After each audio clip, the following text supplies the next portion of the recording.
Is Elon Musk using his proximity to President Donald Trump to exact revenge on black South Africans? Greetings, family. Welcome back to my channel.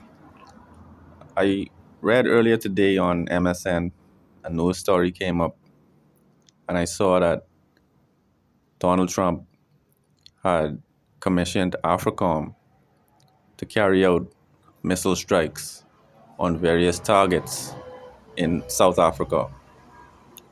Apparently, they are claiming that they attacked some rebel groups that are organized in South Africa. And one statement that Donald Trump released regarding this matter stated that South Africa was confiscating land and that they were treating certain individuals very poorly. Now, where did this concept of confiscating land come from? We all know that in the past few years, I believe it was about 4 years ago, there was a lot of fanfare, there was a lot of discussion about the prospect of expropriation without compensation, right? There was a plan that was endorsed by the incumbent and the opposition. And the plan was to expropriate all of the territories in South Africa, which were the subject of ill-gotten gain. This is the farmland.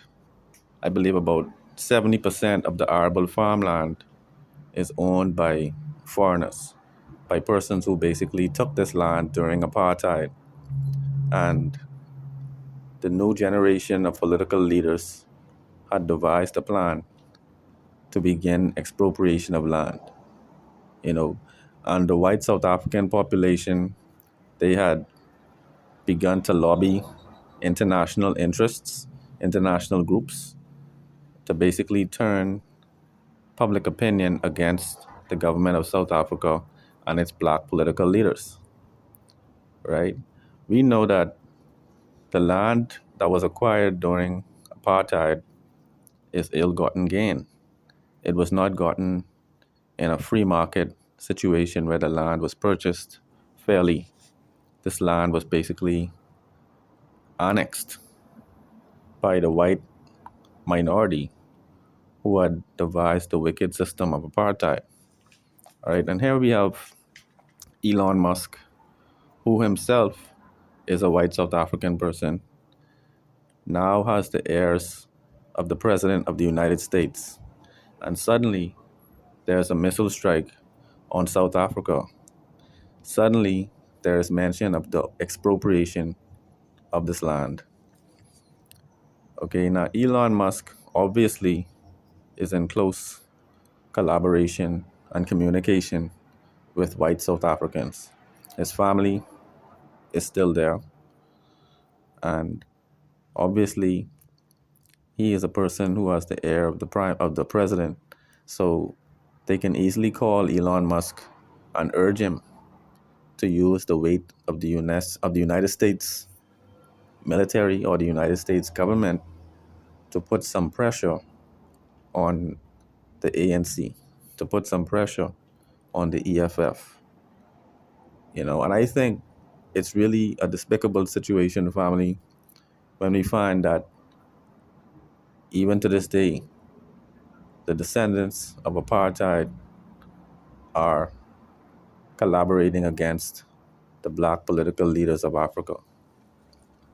Okay, we know that currently there's a conflict that is taking place in the Congo, in the DRC, namely, and we know that there's the perception that all of these conflicts are precipitated so that persons can come behind when the smoke clears and begin to excavate and begin to remove valuable minerals and materials from the continent of Africa.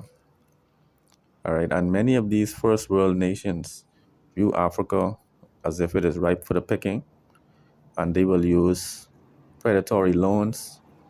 They will use all means of coercion to cause Africans to give up a lot of its wealth and resources.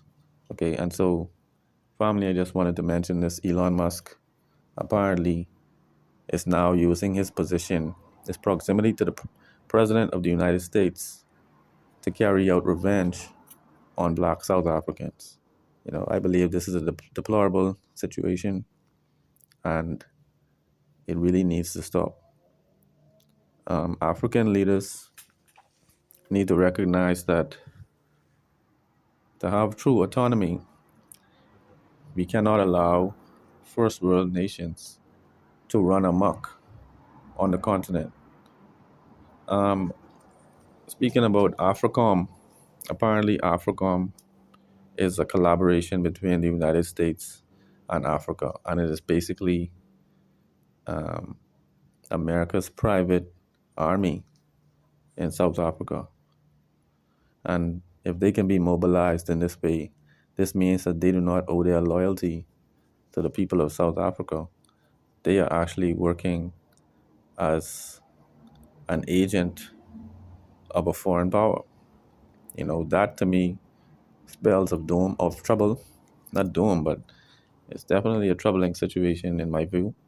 But family, let me know your thoughts in the comments below about all these dynamics. One love.